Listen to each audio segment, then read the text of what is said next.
अब मानव पर प्राकृतिकरण का मतलब है जैसे कि मानव पर प्राकृतिकरण यानी कि प्राकृति हावी है मानव पर, मानव है और भौतिक तत्व है, इनके बीच में जो संबंध है, मानव ने प्रकृति के साथ जो अन्योन्य क्रिया करके कुछ भी विकसित किया है, जो भी विकसित किया है उसका अध्ययन किया जाता है मानव भूगोल की प्रकृति में। ठीक है, तो स्वागत है आप सभी का आपके अपनी क्लास ट्यूशन पॉइंट में। तो हम पढ़ रहे हैं मानव भूगोल एवं विषय क्षेत्र क्लास 12 से फर्स्ट चैप्टर। ठीक है, इसका मेरे ख्याल से लास्ट वीडियो रहेगा इस वाले चैप्टर का। इस वीडियोस में मैं कंप्लीट करा दूंगा, अगर वीडियो ज़्यादा लंबा नहीं होता है तो मैं जल्द से जल्द सारे टॉपिक कवर करा दूंगा। तो स्टार्ट करते हैं आज का वीडियो। मानव भूगोल की प्रकृति। मानव भूगोल की प्रकृति क्या है, यानी कि अभी जो टॉपिक है ये हमें बता रहा है कि मानव भूगोल की प्रकृति कैसी है। जो मानव भूगोल की प्रकृति है, मानव भूगोल की जो प्रकृति है वो पूरी तरह से मानव के क्रियाकलाप पर डिपेंड है। यानी कि मानव जो है प्रकृति के साथ जो भी अन्योन्य क्रिया करता है वो मानव का प्रकृति है, मानव भूगोल की प्रकृति है। कैसे? अन्योन्य क्रिया का मतलब क्या होता है? अन्योन्य क्रिया मतलब कि दोनों एक दूसरे को प्रभावित कर रहे हैं। दोनों मतलब प्रकृति और मानव दोनों एक दूसरे को प्रभावित कर रहे हैं। यानी कि मानव प्रकृति के साथ जो भी अन्योन्य क्रिया करेगा उससे दोनों प्रभावित होंगे, प्रकृति भी मानव भी। मानव प्रभावित होगा यानी कि दोनों प्रभावित होंगे। मानव कैसे प्रभावित होगा कि मानव को कुछ ज्ञान है, कुछ थोड़ा सा ज्ञान बढ़ेगा, थोड़ी सी उसका माइंड डेवलप होगा। ठीक है, और प्रकृति में कैसे चेंजेस होंगे कि मानव ने प्रकृति के साथ ही तो अन्योन्य क्रिया किया है, तो प्रकृति चेंज हो जाएगा थोड़ा सा, समझ रहे हैं ना। जैसे कि अब मानव ने क्या किया, मट्टी है, मट्टी क्या है, प्रकृति से उपलब्ध है। तो मानव ने मट्टी का क्या किया, ईंट है, ईंट यानी कि मट्टी की ईंट बना दिया, प्रकृति से बदल कर ईंट बना दिया। ईंट का क्या करा, घर बना दिया। तो मानव ने प्रकृति बदली, मानव को एक ज्ञान हो कि ईंट से मट्टी बनाई जा सकती है। ईंट मट्टी को थोड़ा गीला करके, थोड़ा ऐसे करके धूप में सुखा के, आग में जला के ईंट बनाई जा सकती है और फिर ईंट से घर बनाया जा सकता है। ऐसे करके मानव ने क्या किया, प्रकृति में चेंज कर दिया, मट्टी की ईंट बना दी और अपना माइंड डेवलप कर दिया कि मट्टी से ईंट बनाई जा सकती है। ठीक है, ऐसे मानव ने प्रकृति के साथ अन्योन्य क्रिया की। तो इससे हमें पता चला, मतलब कि अब इसी में थोड़ा सा समझ लेते हैं कि मानव भूगोल की ये परिभाषा है। मानव भूगोल की प्रकृति से तात्पर्य ये है, मानव भूगोल के प्रत्येक विषय क्षेत्र में मानव तथा भौतिक तत्वों के अंतर संबंधों के विकास का अध्ययन किया जाता है। यानी कि मानव भूगोल की जो प्रकृति है उससे यह तात्पर्य है कि मानव भूगोल के प्रत्येक विषय क्षेत्र में, यानी कि मानव भूगोल जो है उसके प्रत्येक विषय क्षेत्र में मानव तथा भौतिक तत्वों के, मानव और भौतिक तत्व क्या है, मिट्टी है, बहुत सारी चीजें हैं, मिट्टी है और तो एग्जाम्पल याद नहीं आते हैं, मिट्टी है, पहाड़ है, वन है, बहुत सारी चीजें हैं, पेड़ है, पेड़ का क्या करा, काटा पीटा उसको फर्नीचर बना दिया। ठीक है, बहुत सारी चीजें प्राकृतिक से उपलब्ध, उनमें परिवर्तन करके, यानी कि मानव तथा भौतिक तत्वों के अंतर संबंधों के विकास का अध्ययन किया जाता है। यानी कि मानव भूगोल की जो प्रकृति है इसमें क्या अध्ययन किया जाता है, मानव तथा भौतिक तत्वों के अंतर संबंधों के विकास का। मानव है और भौतिक तत्व है, इनके बीच में जो संबंध है, मानव ने प्रकृति के साथ जो अन्योन्य क्रिया करके कुछ भी विकसित किया है, जो भी विकसित किया है उसका अध्ययन किया जाता है मानव भूगोल की प्रकृति में। ठीक है, समझ में आ गया होगा। एक बार प्यार से इसकी डेफिनेशन बता देता हूँ, बहुत जल्दी बोल देता हूँ ना तो समझ में नहीं आता। अभी इसकी एक बार डेफिनेशन सुन लिए, थोड़ा सा टाइम और देखें। मानव भूगोल की प्रकृति से तात्पर्य ये है, ठीक है, मानव भूगोल की प्रकृति से तात्पर्य ये है कि मानव भूगोल के प्रत्येक विषय क्षेत्र में, अब यहाँ से सुनिएगा, मानव तथा भौतिक तत्व के, मानव है और उसके मानव तथा भौतिक तत्व क्या है, मिट्टी है, पेड़ है, जल है, जल मानव नहीं बना रहा, प्रकृति से उपलब्ध हो रहा है। ठीक है, जल का परिवर्तन करके लाइट बन रही है, बहुत सारी चीजें बन रही है। ठीक है, और पेड़ है, पेड़ से फर्नीचर बन रहा है। ठीक है, और बहुत सारी चीजें, भौतिक तत्वों के अंतर संबंधों के विकास का अध्ययन किया जाता है। ठीक है, मानव ने जो प्रकृति के तत्वों में परिवर्तन करके जो भी चीज विकसित की उसका अध्ययन किया जाता है मानव भूगोल की प्रकृति। ठीक है, मतलब मानव भूगोल की प्रकृति ये बताना चाह रहा है कि मानव प्रारंभ में कैसा था और वर्तमान में कैसा है, मानव ने कैसे कैसे चेंज किया अपनी लाइफ में, मानव ने प्रकृति के सहारे कैसे कैसे चेंजेस किए। ठीक है, इसके बारे में अध्ययन करते हैं। तो मानव भूगोल की प्रकृति समझ में आ गया। ठीक है, अब पढ़ लेते हैं मानव पर प्राकृतिकरण। ठीक है, और अच्छे से सुनिएगा, मानव पर प्राकृतिकरण नहीं है, ये हमारी किताब में था मानव का प्राकृतिकरण। अब का से थोड़ा कंफ्यूज हो जाते हैं कि क्या कहना चाह रहा है। अब मैंने पर इसलिए लगाया, इससे थोड़ा आसानी समझ में आता है, यानी कि मानव पर प्राकृतिकरण। टॉपिक का नाम क्या है? मानव का प्राकृतिकरण है, लेकिन मैंने यहाँ पर की जगह का था, मैंने का हटा के पर कर दिया, मानव पर प्राकृतिकरण।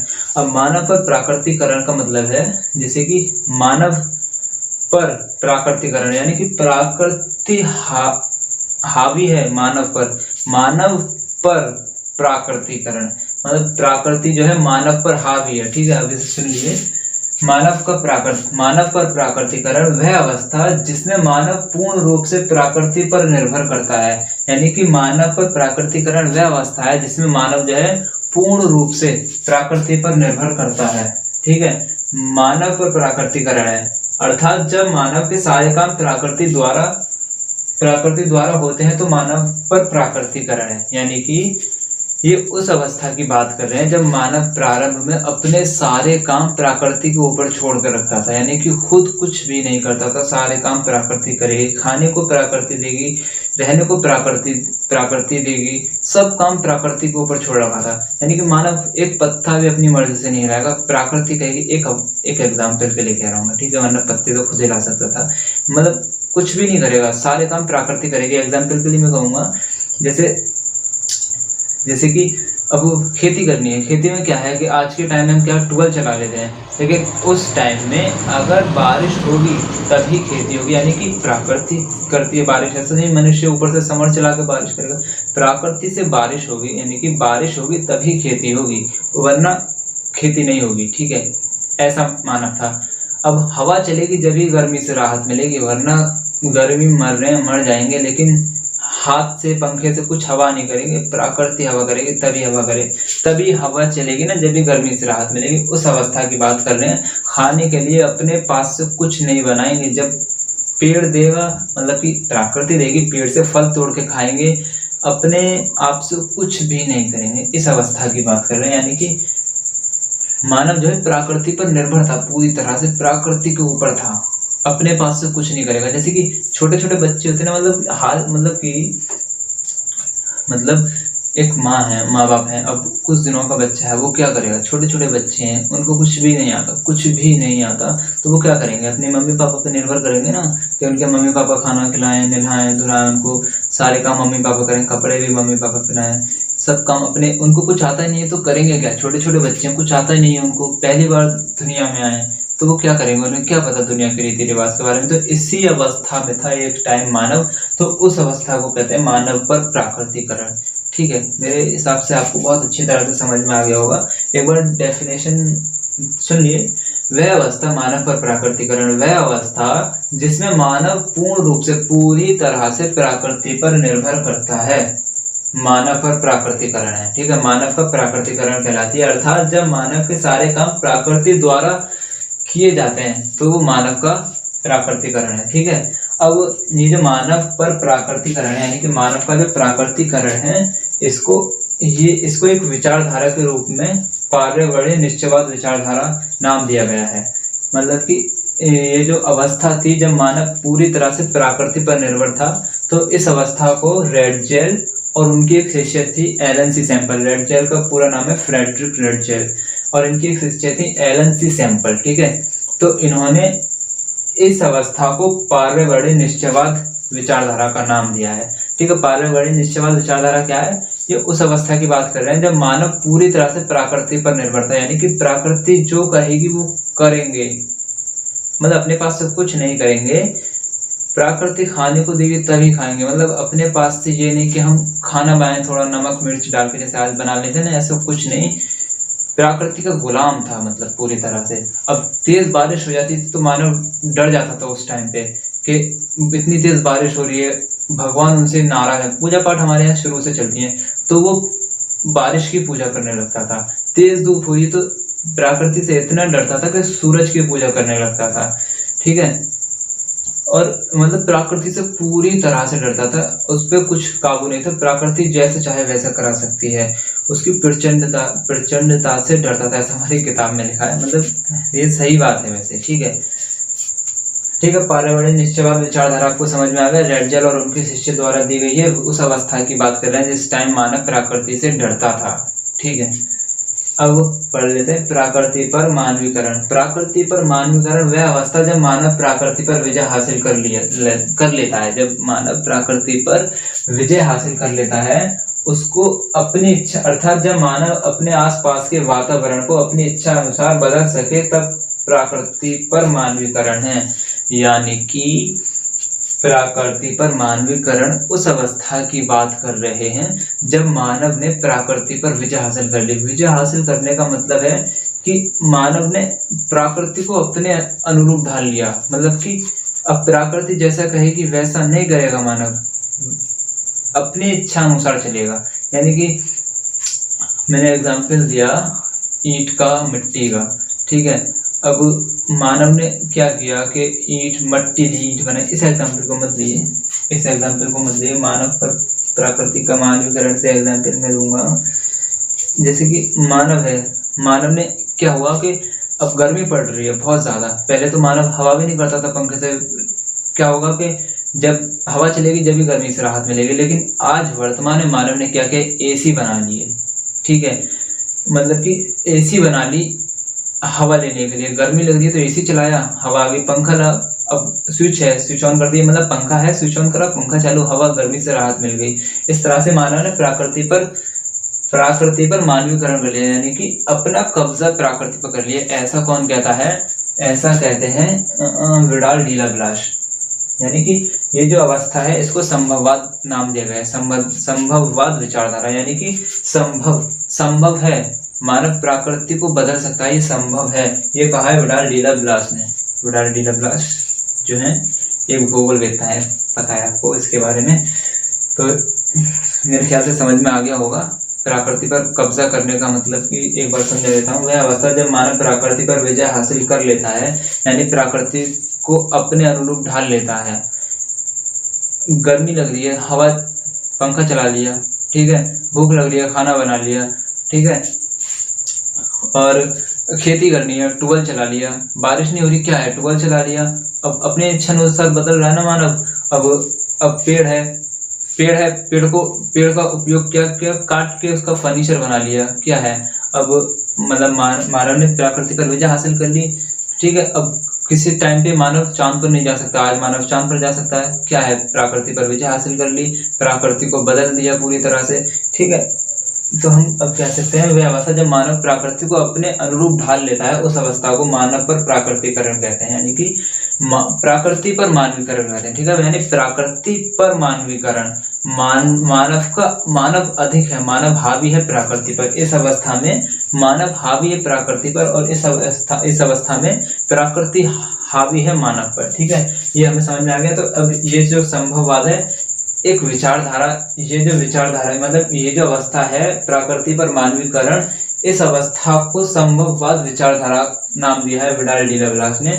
उस अवस्था को जब मानव प्रकृति पर विजय हासिल कर लेता है, उस अवस्था को कहते हैं संभववाद। यानी कि संभव है, मानव कुछ भी कर सकता है, प्रकृति को किसी भी रूप में चेंज कर सकता है, ऐसा इन्होंने कहा विडाल डी लाप्लास ने, ठीक है। अब एक विचारधारा और आती है, बहुत ही महत्वपूर्ण विचारधारा है, रुको और जाओ, या फिर नव निश्चयवाद विचारधारा, या फिर रुको और जाओ, ठीक है, पता है आपको। तो ये ग्रिफिथ टेलर ने दिया है। तो इन्होंने क्या कहा, ग्रिफिथ टेलर जो है, अब टेलर का काम क्या होता है, इनके नाम में ही टेलर, तो बहुत अच्छा एग्जाम्पल है। टेलर का काम क्या होता है, कपड़े काटना, सीना, मतलब कपड़े सीना, काटना मत सुनिए, सीना, कपड़ों को सीना, यानी एक एक पुर्जा अलग कर देता है, फिर उसको सी देता है अच्छी तरह से, अब हम पहनने अच्छे लगते हैं, ठीक है।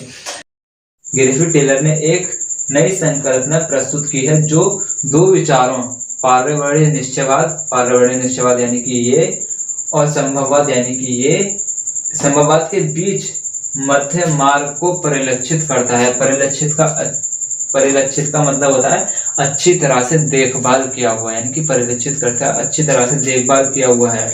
यानी कि अब मैं इसे अपनी भाषा में समझा देता हूँ, ये थोड़ा टफ लग रहा है मेरे को भी। यानी कि ग्रिफिथ टेलर ने कहा, हमारी बुक में एक एग्जाम्पल है, उसे समझिए। क्या होता है कि हम जो शहर में रहते हैं उन्हें पता है कि चौराहे जो होते हैं, चौराहों पर क्या होता है, रेड लाइट लगी होती है, रेड लाइट, ग्रीन लाइट, और एक और लाइट होती है येलो।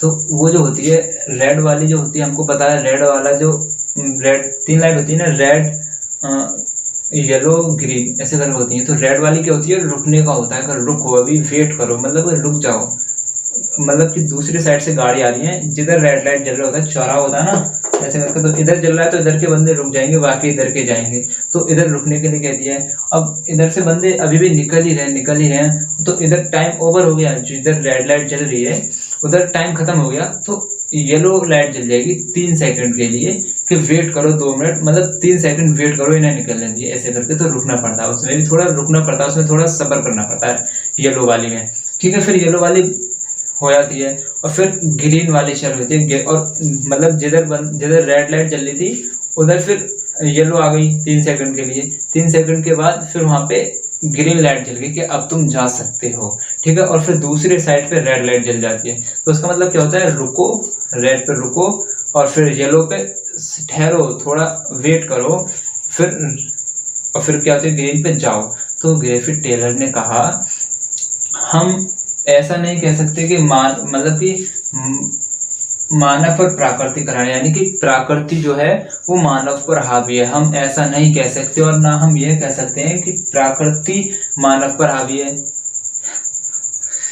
मतलब हम ऐसा नहीं कह सकते मानव प्रकृति पर हावी है, और ना हम ऐसे कर सकते कि प्रकृति मानव पर हावी है। कोई एक दूसरे पर हावी नहीं है, बल्कि मानव अपना विकास तभी कर सकता है जब प्रकृति के साथ अच्छे संबंध रखे।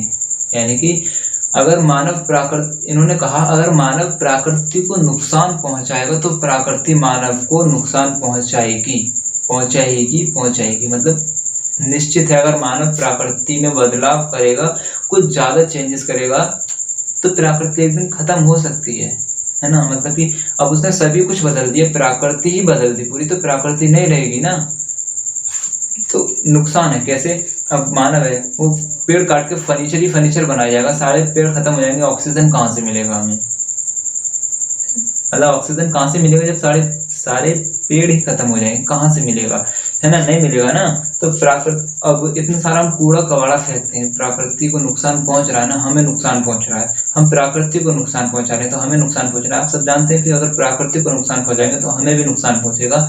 तो इन्होंने कहा कि मानव प्रकृति पर हावी नहीं है और ना प्रकृति मानव पर हावी है, बल्कि अगर मानव प्रकृति के साथ संबंध बनाकर काम करे तो अगर मानव प्रकृति के लिए अच्छा करेगा तो प्रकृति मानव के लिए अच्छा करेगी। जैसे कि अब इन्होंने कहा था ना, विडाल डी लवेलास ने कहा था कि मानव जो है प्रकृति पर हावी है। तो इसी का रिप्लाई करते हुए किसने कहा था, कहाँ चले गए, हाँ, ये ग्रिफिथ टेलर ने कहा था, अगर मानव प्रकृति पर हावी है तो तुम कूलर, पंखा, एसी मत बनाओ, बल्कि पूरी प्रकृति को चेंज कर दो। अगर मानव प्रकृति पर हावी है तो तुम पंखा मत बनाओ, गर्मी से राहत लेने के लिए पंखा मत बनाओ, कूलर मत बनाओ, कुछ मत बनाओ, पूरी प्रकृति चेंज कर दो। यानी कि जून में दिसंबर लेके आ जाओ, यानी जून में बहुत गर्मी पड़ती है, दिसंबर में बहुत ठंड पड़ती है, तो जून के महीने में तुम प्रकृति को बदल रहे हो ना, तो जून के महीने में तुम ठंड लेके आ जाओ, और मतलब कि दिसंबर वाला महीना ठंड लेके आ जाओ। यानी कि हमें कूलर पंखे की जरूरत ना पड़े जून में, हमें ऐसी आसमान में जाएंगे तो हमें ऐसे मतलब बाहर खड़े हो जाएंगे तो हमें हवा ही हवा चलेगी, कोई गर्म हवा नहीं चलेगी, कोई धूप नहीं निकलेगी, एकदम कोहरा पड़ेगा, ठंड लगेगी। और दिसंबर के महीने में गर्मी लिया हो, अगर तुम प्रकृति को चेंज कर सकते हो तो ऐसा संभव नहीं है ना। प्रकृति तो है, वो तो चलेगा, जो रोटेशन है वो तो है होगा, लेकिन मानव प्रकृति में बदलाव करके कूलर बना सकता है, पंखे बना सकता है, एसी बना सकता है। यही कहा है ग्रिफिथ टेलर ने, ठीक है। आई थिंक मैं अच्छे से नहीं समझा पाया या फिर समझा पाया वो आपको अच्छे से समझ में आया होगा। अभी इसके लिए थोड़ा सा टॉपिक और है आगे, मैं उसे पढ़ा देता हूँ, ज़रा इसे रफ कर दूँगा।